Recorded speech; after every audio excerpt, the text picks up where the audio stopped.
Everyone, good afternoon. সবাই কেমন আছো? আশা করছি সবাই খুব ভালো আছো, আর আমিও খুব ভালো আছি। আর চলে এলাম, আমি মমতা বলছি। তো সবাই মানে এত অতিরিক্ত গরম পড়েছে, মানে বাইরে থাকাই যাচ্ছে না। আর বাজারেও গিয়েছিলাম, মানে কোনো কিছু খাবারও খেতে ভালো লাগছে না। মানে অতিরিক্ত গরমে শুধু শরবত খেতে হবে আর ঘুমাতে হবে। আর মানে কিছুই ভালো লাগছে না, ঠান্ডা জল দিয়ে শরবত খাও আর ঘুমাও। আর আজকে দুপুরে যেহেতু চিকেন হওয়ার কথা, আজকে সানডে, এমনিতে ছুটির দিন, কিন্তু কি গরমের জন্য তোমাদের দাদাভাই বললো চিকেন আনতে হবে না, চিকেন খাবো না।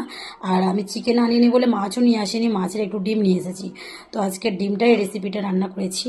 মাছের ডিম দিয়ে একটু বটবটি আলু দিয়ে চচ্চড়ি বানিয়েছি, আর ভাত আর ডাল, আর হচ্ছে মাছের একটু তেল ছিল, ওটাও একটু চচ্চড়ি মতো বানিয়ে নিয়েছি।